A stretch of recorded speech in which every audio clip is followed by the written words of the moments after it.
Hello बच्चों, स्वागत है आपका ऑन पीजी फाउंडेशन के ऑनलाइन डिजिटल प्लेटफॉर्म पर। और हमारा आज से एक नया चैप्टर स्टार्ट हो रहा है विज्ञान का, क्लास 10th का। आपको दिख रहा होगा बैकग्राउंड में, तो चैप्टर का नाम है अमल, क्षार एवं लवण। बहुत इंपॉर्टेंट चैप्टर है, एग्जाम में ही नहीं, ये लाइफ में यानी आने वाले कंपटीशन एग्जाम में भी आपको देखने को मिलेगा। यहाँ से 100% एक न एक क्वेश्चन, कोई भी एग्जाम, रेलवे हो, टीचर की हो या कोई स्टेट की हो, सब एग्जाम में आपको यहाँ से अम्ल, क्षार और लवण से क्वेश्चन देखने को मिलता है। और आपका बोर्ड में जैसे राजस्थान बोर्ड हो, यूपी बोर्ड हो, जो भी हो, उसमें 6 नंबर का इसका वेटेज रहता है, यानी 6 नंबर के इससे क्वेश्चन पूछे। साथियों, इस चैप्टर को पढ़ना बहुत ही जरूरी है। ये हमारा बेसिक चैप्टर है और इसका जरूरी है। केमिस्ट्री का सेकंड चैप्टर है, बहुत जरूरी है इसको पढ़ना, नहीं हम 5-6 नंबर से इससे वंचित रह सकते हैं। इससे ऑब्जेक्टिव क्वेश्चन आएगा 100%, एक या दो ऑब्जेक्टिव, फिर 2 क्वेश्चन बड़े आएंगे, यानी 5 या 6। लास्ट ईयर 6 नंबर का आया था, इस साल 5 का भी आ सकता है, 6 के भी आ सकता है। बाकी बोर्ड जब जैसे ही नंबरों की कैलकुलेशन डिवाइड करेगी और जो अपन को वो भेजेगी, तो मैं आपको वो भी बता दूंगा कि बोर्ड ने कौन से चैप्टर को कितना अंक निर्धारित करा है। तो आ जाइए बेटा, अपने हो समास में कॉपी पेन लेके बैठ जाइए और आज पढ़ते हैं अम्ल क्या होते हैं, क्षार क्या होते हैं, लवण क्या होते हैं, और इनसे कौन कौन से सूचक, क्या सूचक है, कौन से क्या क्रिया क्रिया, सारी आज पढ़ते हैं। तो आ जाओ बेटा, स्टार्ट करते हैं। सेकेंड चैप्टर है अम्ल, क्षार एवं लवण, राइट। आओ आगे, ये अपनी बुक है खुद की, आपने देख लिया होगा, ये कहाँ मिलेगी अगर आप लेना भी चाहोगे तो पीजी फाउंडेशन क्लासेज के ऐप पर, ये ऐप पर अपलोड है, तो वहां फ्री सेक्शन में आपको मिल जाएगी। देखो, अम्ल, क्षार और लवण के साथ में इसका क्या सिस्टम है, क्या नहीं है, वो मैं आपको बताता हूं। देखो, इसमें एक क्वेश्चन यहां से बनता है आपका, कि एक क्वेश्चन बनता है अम्ल, क्षार, लवण में से संसूचक। संसूचक क्या होते हैं, है ना। प्राकृतिक संसूचक कौन से हैं, लिटमिस क्या होते हैं, क्या यूज आते हैं, कौन से कलर हैं, प्राकृतिक कौन से हैं, संश्लेषित कौन से हैं, मिक्सर कौन से हैं। तो इन सारी चीजों के बारे में आपको संसूचक से एक क्वेश्चन मिलेगा एग्जाम, एक क्वेश्चन मिलेगा। तो बेटा वो क्वेश्चन को अपन क्यों छोड़ें, उसको आज ही क्लियर कर लेना। आज अगर क्लियर कर लेते हैं, एक क्वेश्चन डेफिनेट पता है कि यहां से आना है, तो फिर कई की टेंशन, पहले उसको क्लियर करें। तो आओ देखो, समझो इस बात को कि संसूचक क्या होते हैं। वे पदार्थ जो अपने रंगों में परिवर्तन कर, खुद के रंगों में, किसमें, अपने रंगों में परिवर्तन कर दूसरे पदार्थों के साथ अम्लीय या क्षारीय व्यवहार करते हैं। दो व्यवहार करते हैं, खुद के कलर में परिवर्तन कर लेंगे, अपने रंगों में परिवर्तन कर लेंगे, और कौन सा व्यवहार करेंगे, या तो अम्लीय करेंगे या क्षारीय करेंगे, क्या कहलाते हैं, संसूचक कहलाते हैं, इंडिकेटर कहलाते हैं। वह पदार्थ जो, कौन से, वे पदार्थ जो अपने रंग में परिवर्तन करके दूसरे पदार्थ के साथ, खुद के रंग में परिवर्तन किया, दूसरा पदार्थ लिया, उसके साथ कौन सा व्यवहार करेंगे, या तो अम्लीय करेंगे या क्षारीय करेंगे, क्या कहलाएंगे, संसूचक कहलाएंगे। संसूचक के प्रकार कितने प्रकार के होते हैं, देखो, वैसे तो संसूचक बहुत प्रकार के होते हैं, परंतु इनके सामान्य प्रकार इस प्रकार है भाई। कौन कौन से हैं, अपने प्राकृतिक संसूचक, नेचुरल, कौन से हैं जो प्रकृति में पाए जाते हैं, प्रकृति से उत्पन्न होते हैं, वो बोलते हैं प्राकृतिक संसूचक। वे सूचक जो प्राकृतिक स्रोतों से प्राप्त होते हैं, प्राकृतिक संसूचक कहलाते हैं। देखो सिंपल सी डेफिनेशन है, वे संसूचक जो प्राकृतिक स्रोतों से प्राप्त होते हैं क्या कहलाते हैं, प्राकृतिक संसूचक कहलाते हैं। जैसे लिटमस, लिटमस पत्र देखा होगा आपने, नहीं देखा तो वो आपको आपके स्कूल की लैब में मिल जाएगा, अगर आपके स्कूल के साइंस कैंपस है तो वहां पे आप देख सकते हो अच्छे से, है ना। हल्दी, ये तो आपके घर घर में देखा ही होगा आपने। चाइना रोज आपने नहीं देखा होगा, लाल गोभी, ये भी आपको देखने को कहीं न कहीं मिल गई होगी। तो ये कौन से होते हैं बेटा, प्राकृतिक संसूचक होते हैं। बेटा एक बार फिर कह देता हूं, आपको ऑब्जेक्टिव क्वेश्चन मिलेगा, क्वेश्चन में क्या देगा कि निम्न में से प्राकृतिक संसूचक कौन सा है। आपको याद होना चाहिए कि प्राकृतिक संसूचक कौन से हैं और संश्लेषित कौन से हैं, मिक्सर कौन से हैं। तो प्राकृतिक संसूचक में एक सिंपल सी याद, 4 याद रख लो, लिटमस, हल्दी, चाइना रोज और लाल गोभी। देन बेटा कौन कौन से हैं, बोलो एक बार, बोलो फिर से बोलो मेरे साथ में, लिटमस, हल्दी, चाइना रोज और दूसरा कौन सा था, बताओ दूसरा कौन सा था, लाल गोभी। ओके, अगला देखो, लिटमस। लिटमस विलियन बैंगनी रंग का रंजक होता है। अब इसका कलर देखो, लिटमस कैसा है, बैंगनी रंग का रंजक होता है। जो थैलोफाइटा समूह के लाइकेन पौधे से निकलता है। तो ये समूह होते हैं, आपको अभी पता नहीं होगा, ये आगे है इसमें चैप्टर उसमें प्लांटोनॉमी में कि थैलाफाइटा समूह के लाइकेन पौधे से निकाला जाता है। लिटमस विलियन जब न तो अम्लीय होता है और न ही क्षारीय होता है। जब इसको निकाला जाता है ना तो ना तो अम्लीय होता है ना क्षारीय होता है, तब इसका रंग बैंगनी होता है। तो लिटमस का कलर कैसा होता है, ये आपको क्लियर होना चाहिए बेटा, कैसा होता है, बैंगनी होता है। ओके, लिटमस पत्र दो रंगों का होता है, एक तो नीला होता है और एक क्या होता है, लाल होता है। अम्ल नीले लिटमस को पत्र को लाल कर देते हैं, जबकि क्षार लाल को क्या कर देते हैं, नीला कर देते हैं। देखो बेटा, इसको लिखते हैं अम्ल, अनिल लिखते हैं, अनिल लिखते हैं, है ना। ट्रिक्स देखो, अम्ल क्या करेंगे, नीले को क्या करेंगे, लाल करेंगे। एक अनिल से नाम रख दो कि अनिल नाम है, तो ऐसे अम्ल नी से नीले को क्या कर देगा, लाल कर देगा। अम्ल नीले को क्या करेगा बेटा, लाल करेगा, तो अनिल से याद रख सकते हो। दूसरा, वो लाल को तो नीला करेगा ही, वो क्षार हो जाए, राइट। तो अनिल से भी आप याद कर रख सकते हो। नीला से क्या करेगा, लाल करेगा, क्या कहलाएगा, अम्ल कहलाएगा, है ना। और लाल से नीला करेगा, लाल से नीला करेगा, वो क्या कहलाएगा, क्षार कहलाएगा। ओके, आगे देखो, आगे देखो, हल्दी, हल्दी के बारे में देखो। हल्दी क्या है, हल्दी को देखो,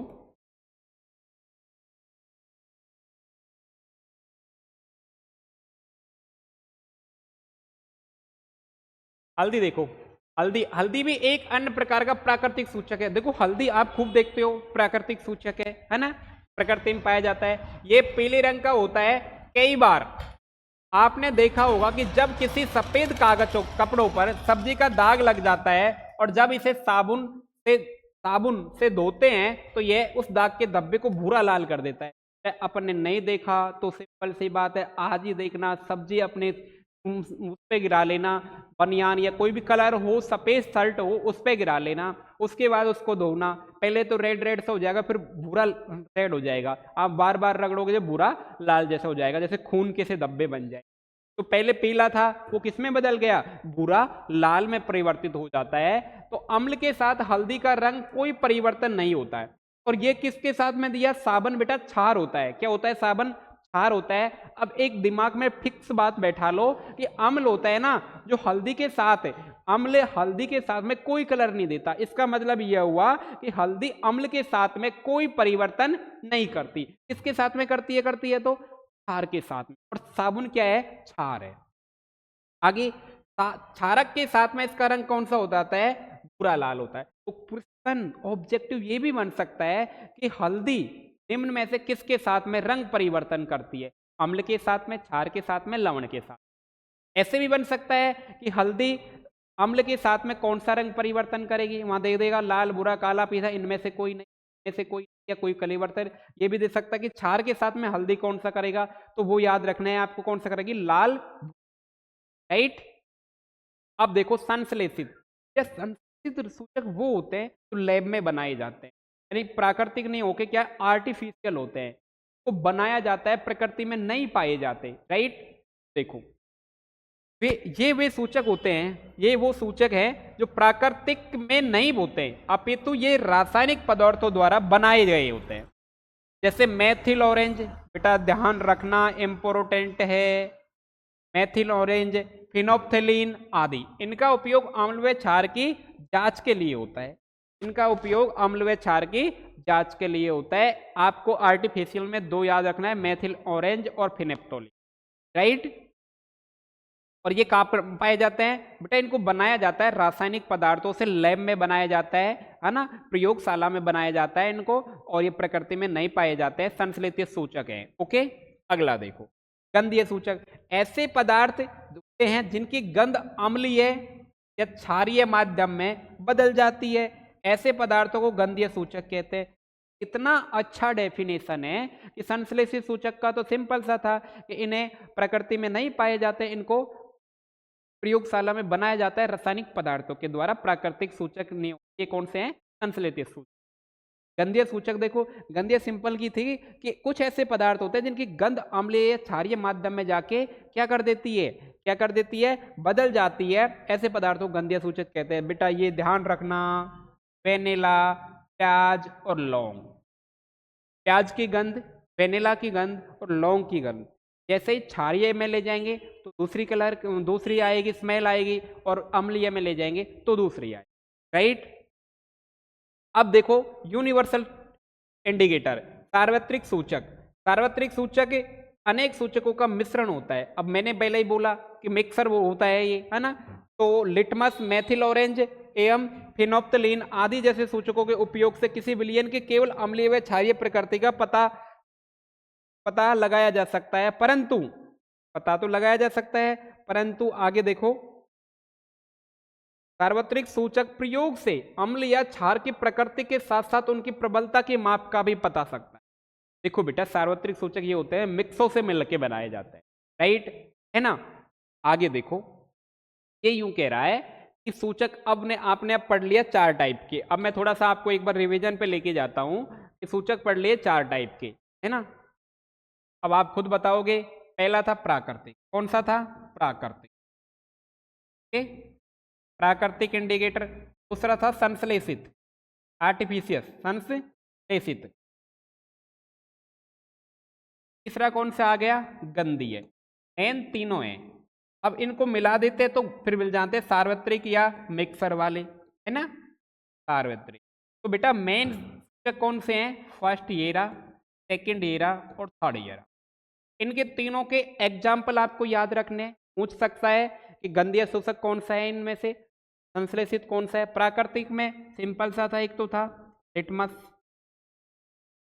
एक थी हल्दी, दूसरा क्या था, चाइना रोज, चाइना रोज। एक कौन सा था बताओ बेटा, एक कौन सा था, गोभी वाला, लाल गोभी, लाल। ये तो आपका कौन सा हो गया, आपका हो गया ये तो प्राकृतिक वाला, राइट। संश्लेषित में आपको 2 मिले थे, फिनोप्थलीन और मेथिल ऑरेंज। कौन से मिले थे, मेथिल ऑरेंज। तो बेटा बनाए जाते हैं मेथिल ऑरेंज, और एक था फिनोप्थलीन, है ना, एक ये था। गंधीय में आपको अभी था, एक तो वेनिला था, एक प्याज था और एक लौंग था,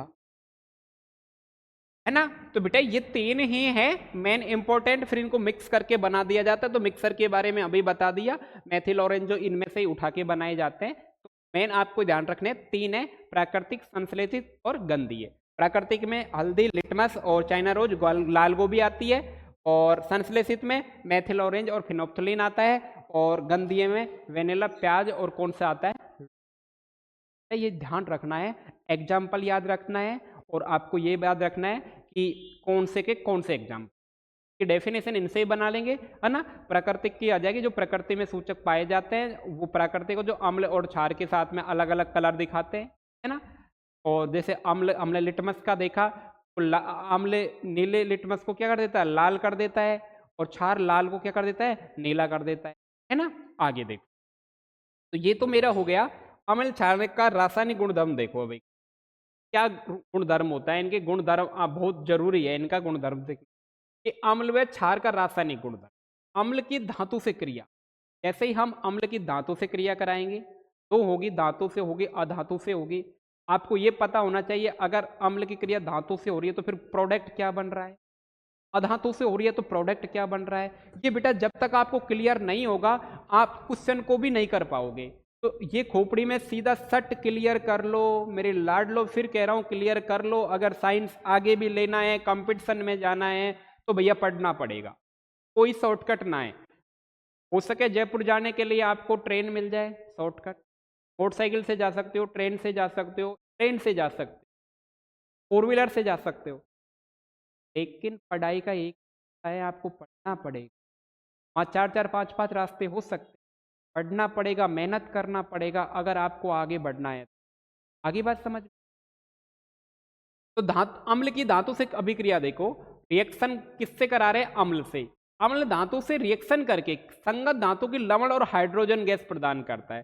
या बहुत जरूरी है, क्वेश्चन पूछा गया है कि अम्ल की धातु से क्रिया करने पर क्या बनता है, ऑप्शन दे देता है तो आपको पता होना चाहिए लवण और हाइड्रोजन गैस। सिंपल सी बात है, लवण और हाइड्रोजन गैस आप निकलेगी। जैसे देखो अम्ल होता है HC, हाइड्रोक्लोरिक अम्ल होता है, इसकी धातु किसके साथ, जिंक, जिंक एक धातु होता है, इसके साथ में रिएक्शन कराई तो ZnCl2 प्लस H2 बने। अब आपको मैं फर्स्ट चैप्टर में रिएक्शनों के बारे में बता चुका, अब तुम बता दो कौन सी रिएक्शन। ये है प्रतिस्थापन रिएक्शन। जिंक पावरफुल है, हाइड्रोजन से मारा धक्का और हटा दिया और किसके साथ में जुड़ गया, Cl के साथ में बॉन्डिंग बना ली, तो कौन सा बन गया, ZnCl। ये रिएक्शन भी पूछ सकता है, आगे यहाँ पे आपको x लगा के दे देगा, ZnCl2 प्लस x कर देगा, तो पूछ सकता है कि बताओ x का मान क्या होगा, x कौन होगी, H2 होगी। ये था अम्ल एवं क्षार का रासायनिक गुणधर्म कि अम्ल की क्रिया जब जैसे ही हम धातु से कराए जाएंगे तो क्या मिलेगा लड्डू, क्या मिलेगा बेटा, आपको मिलेगा क्या मिलेगा, लवण और हाइड्रोजन मिलेगा।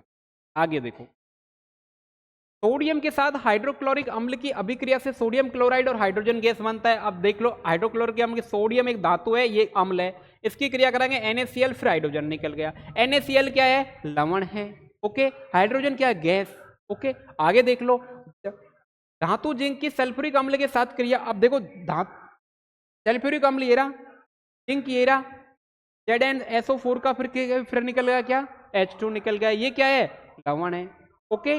तो सल्फ्यूरिक अम्ल और zinc sulphate, hydrogen gas, okay. Hydrogen gas की जांच, कि हाइड्रोजन गैस की जांच कैसे करेंगे कैसे नहीं करेंगे, ये वाली अब सीखते हैं। देखो आ जाए कि हाइड्रोजन गैस की जांच का सचित्र वर्णन करो, राइट, तो वो सीखना है आपको, है ना। हाइड्रोजन गैस की जांच, जब हम किसी धातु का किसी अम्ल से अभिक्रिया कराते हैं तो यह संगत लवण और हाइड्रोजन गैस उत्पन्न करता है। अब देखो, इसने अभी बोला जब हम किसी धातु का किसी अम्ल से क्रिया कराते हैं तो लवण और हाइड्रोजन गैस उत्पन्न करता है। अभिक्रिया के इस अवधि के दौरान जब हम एक जलती हुई मोमबत्ती को इस गैस के पास ले जाते हैं, यह पॉप की ध्वनि उत्पन्न करता है। पॉप ध्वनि यह बताता है कि उत्पन्न गैस कौन सी है, हाइड्रोजन। सिंपल सी बात समझो, अम्ल की क्रिया कराई धातु से, गैस निकलेगी, राइट, फिक्स पता है हमको, लवण और क्या बनता है, हाइड्रोजन गैस निकलती है। अगर हाइड्रोजन गैस निकलती है, जैसे जलती हुई मोमबत्ती वो गैस के पास ले जाएंगे तो फट दिन से आवाज होगी, और फट दिन से आवाज होगी। अगर ऐसा हो रहा है तो वो फट दिन की आवाज कौन कर रही है, हाइड्रोजन गैस कर रही है। तो देख सिंपल सा चित्र था ये, ऐसे इसको गर्म करा, इसमें डाला हाइड्रोजन, वो लवण और HCl डाला, धातु HCl, है ना, और इससे जो गैस निकल रही है उसको देख क्या करा हमने, यहाँ इसमें डाल लिया, और जैसे इसके आगे यूं करेंगे बत्ती का तो फट देने से आवाज हो जाएगी, ओके। धातु कार्बोनेट, धातु हाइड्रोजन कार्बोनेट से अम्ल की अभिक्रिया। अब एक तो धातु के साथ समझ ली, धातु कार्बोनेट के साथ समझ लो कि धातु कार्बोनेट के साथ कैसी होगी। चूना, पत्थर, चाक और संगमर कैल्शियम कार्बोनेट के विभिन्न रूप हैं। ये कार्बोनेट के विभिन्न रूप है, मार्बल भी, चूना, पत्थर, ये वाली बात है ना।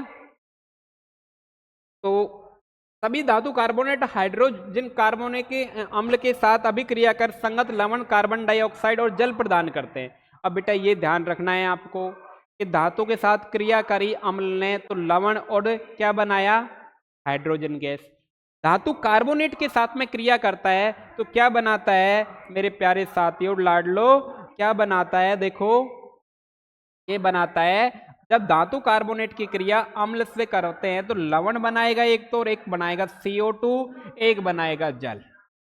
तो सिंपल सा है, एक तो लवण बनाएगा बेटा लाडलो, एक CO2 बनाएगा और एक जल बनाएगा। धातु कार्बोनेट, धातु कार्बोनेट, ये तीन चीजों का ध्यान रखेगा, आपको ध्यान रखना है, याद रखना है, तभी क्वेश्चन कर पाओगे, ओके।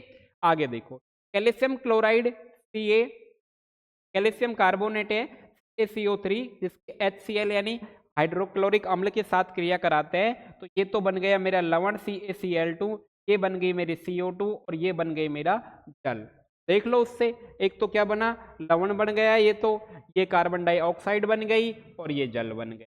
और ये क्या है, धातु कार्बोनेट है, और धातु कार्बोनेट की क्रिया किससे कराई, HCl अम्ल से। जैसे धातु कार्बोनेट की क्रिया HCl अम्ल से करवाई तो क्या बना, लवण, जल और आगे बस। क्या छोटी छोटी सी बातें हैं, याद तो रखनी पड़ी है ना। आगे देखो,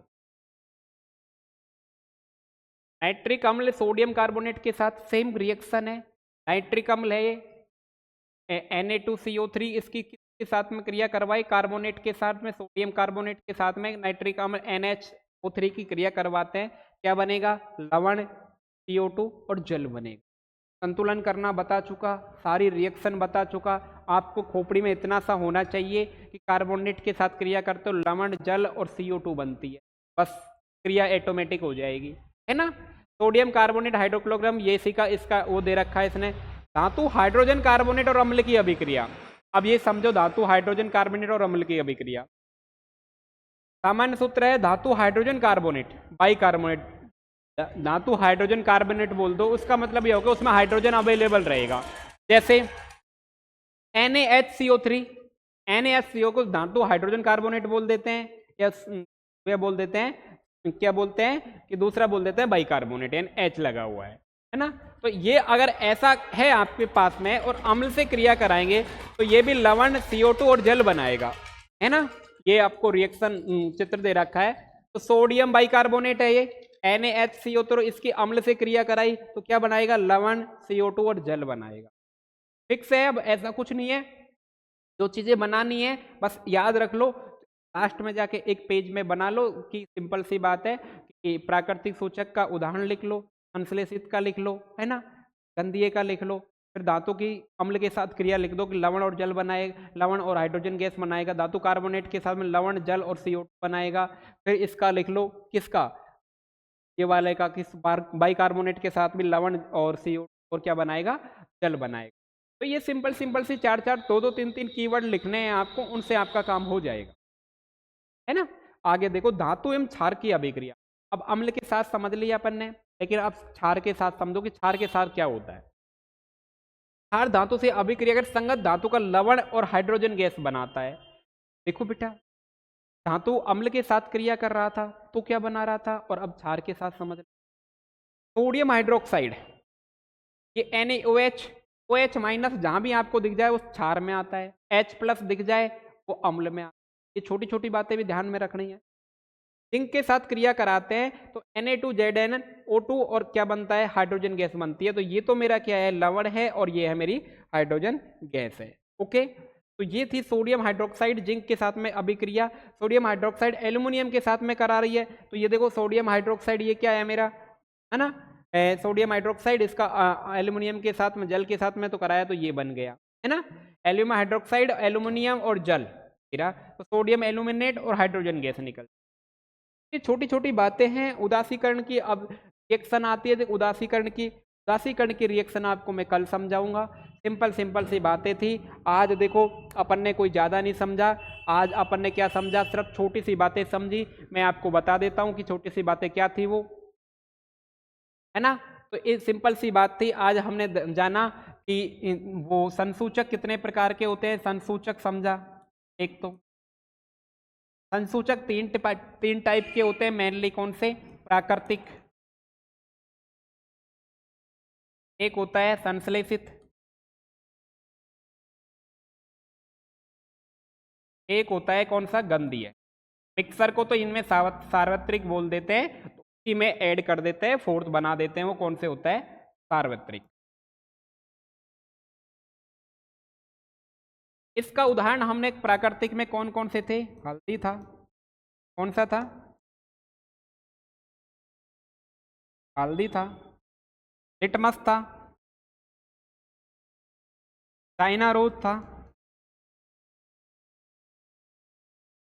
और कौन सा था, लाल गोभी था, राइट। संश्लेषित में कौन कौन से थे, संश्लेषित में थे बेटा कि एक तो था कौन सा, फिनोप्थलीन, फिनोप्थलीन, एक था कौन सा, मेथिल ऑरेंज, मेथिल ऑरेंज। गंधीय में कौन सा था, एक तो वेनिला था, वेनिला। एक था कौन सा, प्याज, प्याज था एक तो, और एक कौन सा था, लौंग था। सार्वत्रिक में से इनमें से मिक्स कर दिए जाते हैं, और इनका हमने उदाहरण समझ लिया था। फिर हमने अम्ल को समझ लिया था कि अम्ल लिटमस के साथ में क्या देता है, ऐसे अम्ल। तो हमने इसको किससे ज्ञात करा था, अनिल से ज्ञात करा था कि अम्ल नीले लिटमस को क्या कर देते हैं, लाल कर देते है ना।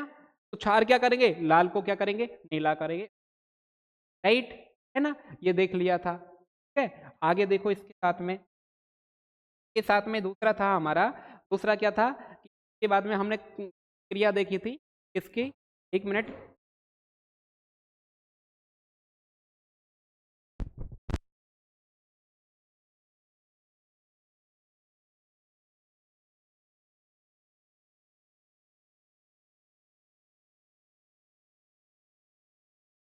इसके बाद में हमने देखा था, इसके बाद में क्या देखा था कि धातु के साथ क्रिया कराते हैं अम्ल की, किसके साथ में, धातु प्लस अम्ल, क्या बनाता है बेटा, धातु और अम्ल क्रिया करके बनाता है लवण और H2 यानी हाइड्रोजन।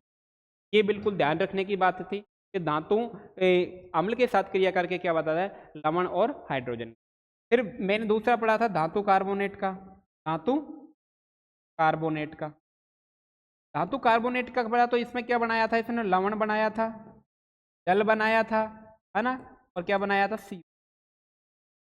धातु कार्बोनेट का, धातु बाइकार्बोनेट का करा था मैंने, धातु बाइकार्बोनेट, धातु बाइकार्बोनेट का करा था, के साथ में अम्ल के साथ में, ये भी अम्ल के साथ में था, क्या बनाया था, फिर भी ये तीन चार चीजें तो मैंने आज आपको क्लास में बताई, है ना। तो ये बेटा जरूर याद कर लेना, यहाँ से एक क्वेश्चन 100% आज कह देता हूँ, चाहे 20 मिनट की क्लास हुई हो, 100% 200% आपको कुछ, अगर आपने याद किया है ना। कुछ नहीं था, सिंपल से ये यादें करी, ज़्यादा बड़ा चैप्टर नहीं है, 3-4 क्लासों में फिनिश हो जाएगा। इसके बाद में इसके बाद के क्वेश्चन करा दिए जाएंगे आपको, बाद के करा दिए जाएंगे, है ना। तो ऐसा कुछ नहीं था, देखो तो मैं बता भी देता हूँ आपको, बाद के क्वेश्चन भी करा देंगे आपको था इसमें। यहाँ तक अपन कर से उदासीकरण की अभिक्रिया अपन सीख लेंगे कल, है ना, कल की क्लास में हो जाएगा, उदासीकरण हो जाएगा।